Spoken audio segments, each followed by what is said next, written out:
और आइए आपको सीधे ले चलते हैं राज्यसभा, जहां पर नोटों की गड्डियां मिलने का दावा किया गया है। राज्यसभा में नोटों की गड्डियां मिलने का दावा किया गया है। कल कांग्रेस नेता की सीट से कैश मिलने का दावा किया गया, तो अभिषेक मनु सिंघवी की सीट से नोट मिलने का दावा हुआ। सुरक्षा जांच के दौरान कैश मिलने का दावा। तो आगे से हर बार 0 आवर में ये संतुष्ट करें कि कभी डिस्टर्ब नहीं करेंगे। क्वेश्चन आवर उतना ही जरूरी है, लेजिस्लेटिव बिजनेस गवर्नमेंट का उतना ही जरूरी है। Final word from the leader of the house. Leader of the house, final word so that I proceed further.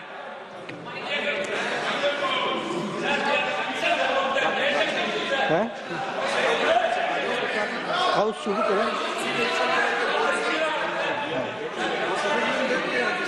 सभापति जी, आज जब इतना गुड सेंस प्रिवेल कर रहा है विपक्ष के ऊपर, तो हम सबको सर्वसम्मति से प्रस्ताव पारित करना चाहिए कि लेजिस्लेटिव बिजनेस को कभी डिस्टर्ब न किया जाए और जनरल तरीके से हाउस की प्रोसीडिंग चले और 0 आवर और क्वेश्चन आवर निश्चित रूप से चले। Thank you.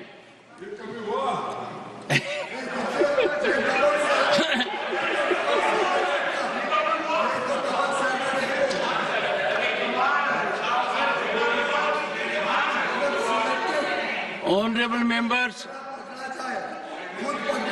वो तो दूध का धुला है और बिना बात का दूसरों के ऊपर आरोप लगाने में एक्सपर्टीज है।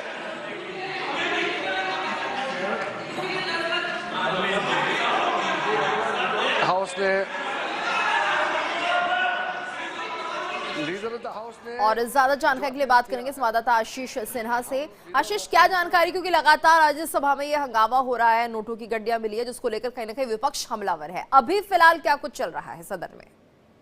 देखिए, राज्यसभा के सभापति जगदीप धनखड़ ने इस मामले को बेहद गंभीर करार दिया और उन्होंने कहा कि मैं सभी सदस्यों को सूचित करना चाहता हूं कि सदन की जो कार्रवाई है वो स्थगित की जाती है और नियमित जांच के दौरान जो सुरक्षा अधिकारियों को जो गड्डी मिली थी, हालांकि उन्होंने इस बात को साफ किया कि किसी भी व्यक्ति का नाम लेना यहाँ पर ठीक नहीं है, क्योंकि ये मामला मेरे संज्ञान में आया है और मैंने सुनिश्चित किया है कि जांच चल रही है। तब तक जो सदन की कार्रवाई है राज्यसभा की वो स्थगित की गई है। तो चूंकि जगदीप धनखड़ जी ने ये साफ कहा है कि अभी किसी का भी नाम लेना सही नहीं होगा, तो उम्मीद हम यही करेंगे। अब देखना ये होगा कि जांच में क्या कुछ निकलकर सामने आता है। बिल्कुल आशीष, लेकिन जो नोटों का बंडल मिला है उसको लेकर क्या कुछ कहा जा रहा है? आखिर ये संसद भवन तक पहुंचा कैसे? इसको लेकर कोई बात अभी तक निकल कर नहीं आ पाई है क्या? नहीं, देखिए, ये तो जांच का पार्ट है ना, इसीलिए तो जांच हो रही है कि ये नोटों का बंडल संसद के अंदर पहुंचा कैसे, क्या किसी की गाड़ी में आया, क्या कोई बैग में लेकर आया, किस तरह से आया, या किसी ने गलत मंशा से वहां पर नोटों का बंडल रखा। ये वो तमाम जो सवाल होंगे, मुझे लगता है वो जांच के एजेंसी के सामने जांच के दौरान होंगे कि जानबूझकर तो नहीं रखा गया, पैसा किसका था, कौन लाया, किस तरह से लाया गया। ये सारी चीजें मुझे लगता है कि जांच के दौरान ही निकलकर सामने आएंगी। अभी बहुत कुछ जल्दी बोलना, मुझे लगता है प्रारंभिक अभी जांच चल रही है, इंतजार करना पड़ेगा जब तक संसद की तरफ से इस मामले में या फिर जांच एजेंसी की तरफ से इस मामले में कुछ कहा नहीं जाता।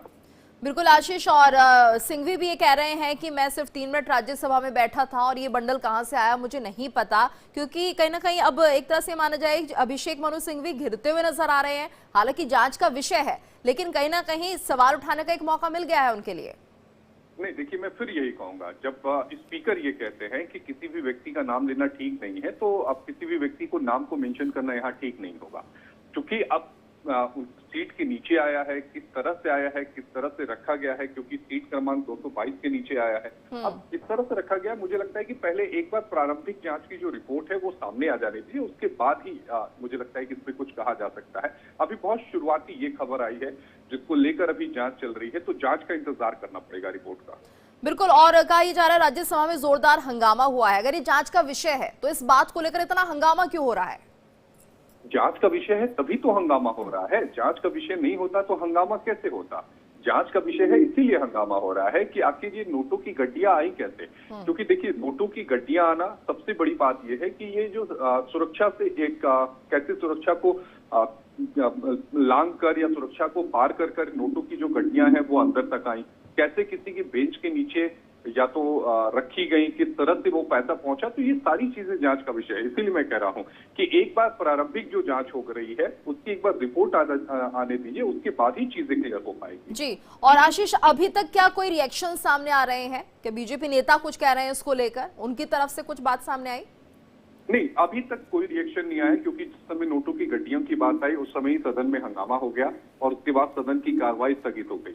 जिनसे भी बात हुई उन्होंने कहा है कि जांच चल रही है, जांच का रिजल्ट आने दीजिए। मैंने भी कई लोगों से बात की तो उन्होंने कहा अभी तो प्रारंभिक जांच है, एक बार जांच में पता चल जाएगा कि पैसे कहां से आए, किस तरह के पैसे थे, पैसों का अमाउंट कितना था, यानी कितनी बड़ी मात्रा में कैश था। तो ये सारी चीजें प्रारंभिक जांच की जो एक रिपोर्ट आएगी उसमें मुझे लगता है कि क्लियर होगी और उसके बाद डिटेल इन्वेस्टिगेशन तो इस पूरे मामले में जारी रहेगी। बिल्कुल आशीष, और ये देखिए जेपी नड्डा कह रहे हैं कि नोटों का बंडल मिलना कोई छोटी बात नहीं है और कहीं ना कहीं ये जांच का विषय तो है ही है, लेकिन एक तरह से कांग्रेस नेता अब कहीं ना कहीं निशाने पर है और इसको लेकर राजनीति जरूर होगी। देखिए, राजनीति होनी भी चाहिए इस पूरे मामले में, क्योंकि ये संसद की सुरक्षा का मामला है। देश की सबसे बड़ी सदन है और वहां पर नोटों की गड्डियां पहुंच जाती हैं। नोटों की गड्डियां किस तरह से पहुंची, कौन लेकर आया, रखने का मकसद क्या था, क्यों रखा गया, ये तमाम जो सवाल हैं जाहिर तौर पर सुरक्षा को लेकर है और ये गंभीर मसला है। यही बात जेपी नड्डा जी भी कह रहे हैं कि ये गंभीर मसला है, सुरक्षा को लेकर यहाँ पर उन्होंने सवाल उठाए। न सिर्फ सत्ता पक्ष बल्कि विपक्ष भी है, वो सुरक्षा को लेकर इस पूरे मसले को उठा रहा है। तो अब देखना ये होगा कि जो प्रारंभिक जांच होती है उसमें क्या कुछ निकलकर सामने आता है। जी, और आशीष ये जो कार्रवाई स्थगित की गई है कब तक के लिए की गई है? देखिए, कार्रवाई जो स्थगित की गई है, उन्होंने कहा है कि हम संसद की जो कार्रवाई है राज्यसभा की वो स्थगित करते हैं, पहले अब इस मामले की जो जांच है वो हो जाने दीजिए। तो अब हो सकता है कि आज दोपहर में हो या तो फिर कल हो, हालांकि समय सीमा भी नहीं बताई गई है कि कब तक के लिए कार्रवाई स्थगित हो गई है, लेकिन हाँ, पहले प्रारंभिक जांच जो होगी उसकी रिपोर्ट जो होगी वो स्पीकर को दी जाएगी और उसके बाद मुझे लगता है कि इस मामले में सदन में फिर जो होगी वो बात को रखा जाएगा कि क्या है, क्यों है, किस तरह से पैसा लाया गया, मकसद क्या था, ये सारी चीजें उसके बाद निकलकर सामने आएंगी। जी बिल्कुल आशीष, और लगातार जिस तरह से अब जेपी नड्डा भी कहते नजर आ रहे हैं कि घटना की सभी को निंदा करनी चाहिए। हालांकि बड़ा मुद्दा है सुरक्षा को लेकर कि संसद परिसर में, संसद में अगर ये सुरक्षा नहीं है कि किस तरह से इतना बड़ा जो अमाउंट है वो आ जाता है या नोटों की गड्डियां अंदर आ जाती हैं, अपने आप में सुरक्षा को लेकर एक बड़ा सवाल है। लेकिन सुरक्षा की जिम्मेदारी है किसकी? सरकार की। देखिए, जो संसद की जो सुरक्षा की बात है, ऑलरेडी वहां पर जो सिक्योरिटी फोर्सेज हैं वो डिप्लॉय हैं और संसद की सुरक्षा 4, मुझे लगता है कि जब मैं वहां पर गया था तो 4 अलग अलग घेरों से होकर आप पार्लियामेंट की बिल्डिंग के भीतर पहुंचते हो, तो सुरक्षा बहुत ज्यादा है।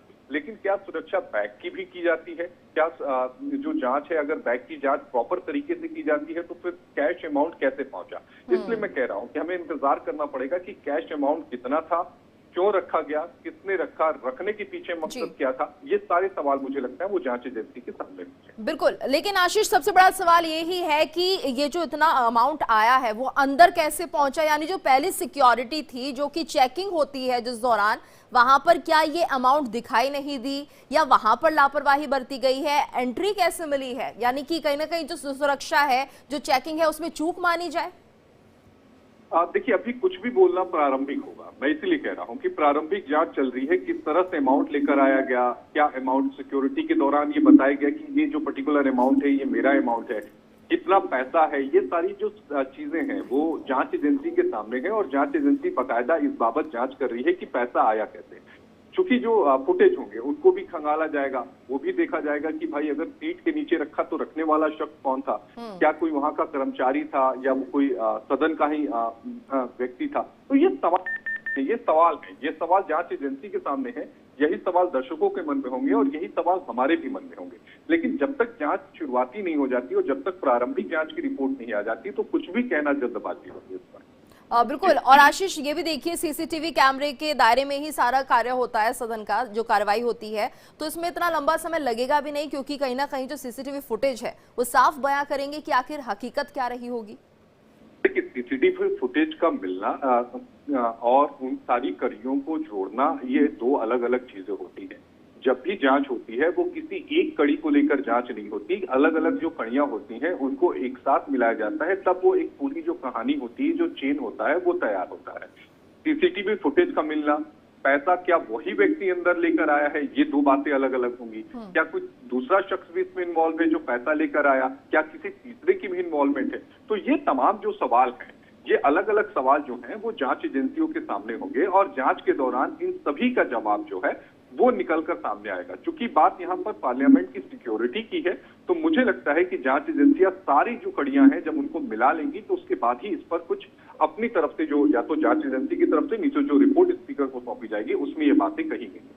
जी बिल्कुल, और सभापति की तरफ से भी कहा जा रहा है कि नियमों के तहत पूरी जांच करवाई जाएगी और ये तमाम जो भी जांच में सामने आएगा उससे ये पता चल पाएगा कि आखिर कमी कहाँ रही, किसके पैसे थे, कैसे अंदर आए, सुरक्षा में कहाँ कुछ खामी रही। बहुत बहुत धन्यवाद आशीष इस पूरी जानकारी के लिए।